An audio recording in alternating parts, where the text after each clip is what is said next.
he broken this ceasefire. He killed our people, and he didn't exchange prisoners. We signed the exchange of prisoners, but he didn't do it. What kind of diplomacy, JD, you are speaking about? What do you mean? I'm talking about the kind of diplomacy that's going to end the destruction of your country. Yes, but if you Mr. President, with respect, I think it's disrespectful for you to come into the Oval Office and try to litigate this in front of the American media. Right now, you guys are going around and forcing conscripts to the front lines because you have manpower problems. You should be thanking the president for trying to bring an end to this conflict. Have you ever been to Ukraine that you say what problems we have?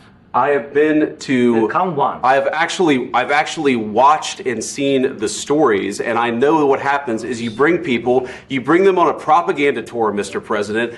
Do you disagree that you've had problems bringing people into your military? And do you think that it's respectful to come to the Oval Office of the United States of America and attack the administration that is trying to prevent the destruction of your country? A lot of questions. Let's start from the beginning. Sure. First of all, during the war, everybody has problems, even you, but you have nice ocean and don't feel now, but you will feel it in the future. God bless. You don't know that. God bless. God bless. You will not have war. Don't tell us what we're going to feel.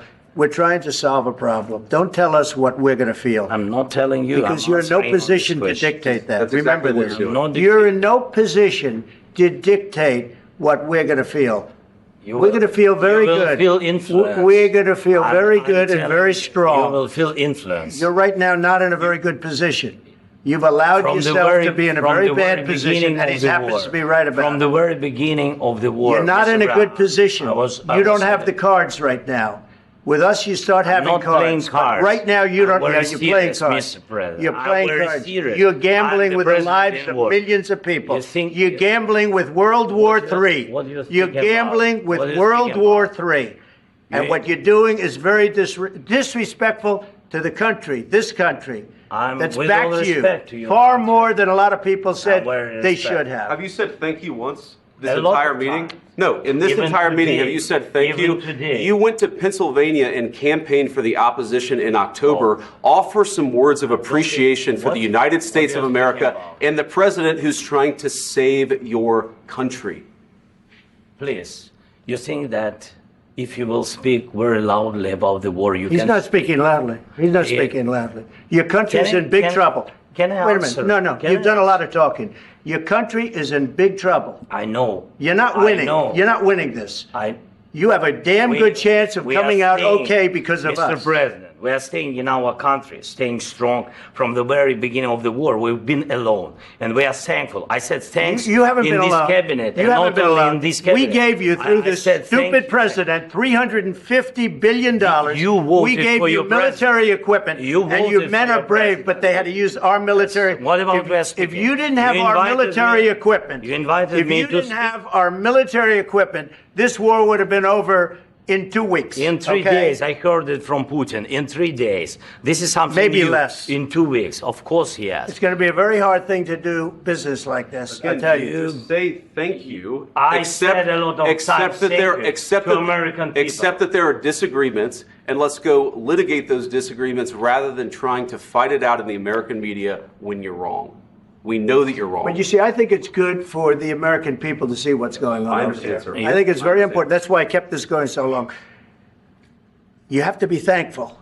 You don't have the cards. Thankful. You're buried there. Your people are dying. You're running low on soldiers. Listen, you're running low on soldiers. It would be a damn good thing. And then you tell us, I don't want a ceasefire. I don't want a ceasefire. I want to go and I want this. Look. If you could get a ceasefire right now, I tell you, you take it so the bullets stop flying and your men stop getting killed. Of course, we want to stop the war. But you're saying you don't want a ceasefire. But I said to you, I want a ceasefire. With guarantees. Because you'll get a ceasefire faster than an agreement. Ask our people about ceasefire, what they think. That wasn't with me. That wasn't with me.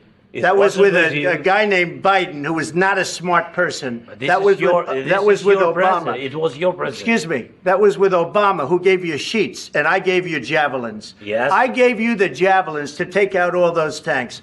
Obama gave you sheets. In fact, the statement is Obama gave sheets and Trump gave javelins. You got to be more thankful.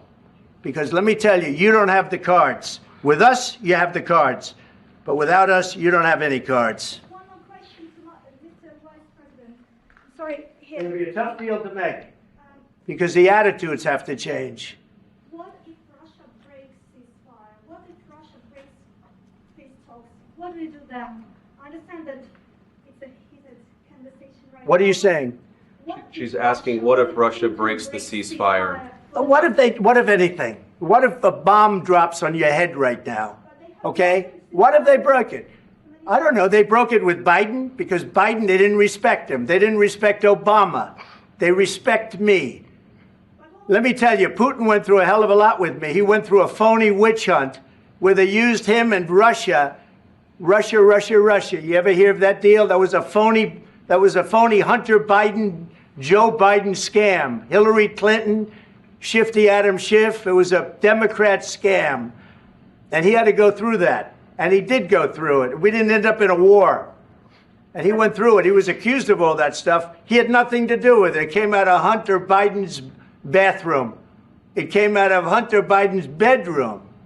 It was disgusting. And then they said, oh, the laptop from hell was made by Russia. The 51 agents. The whole thing was a scam. And he had to put up with that. He was being accused of all that stuff. All I can say is this. He might have broken deals with Obama and Bush, and he might have broken them with Biden. He did, maybe. Maybe he didn't. I don't know what happened. But he didn't break them with me. He wants to make a deal. I don't know if you can make a deal. The problem is I've empowered you to be a tough guy. And I don't think you'd be a tough guy without the United States. And your people are very brave. But you're either going to make a deal or we're out. And if we're out, you'll fight it out. I don't think it's going to be pretty, but you'll fight it out.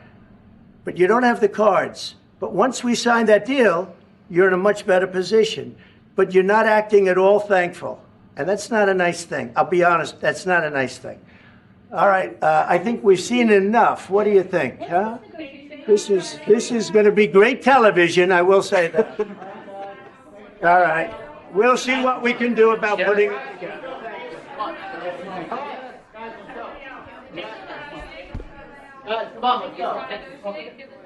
We'll see. I don't know. All right, guys, come on.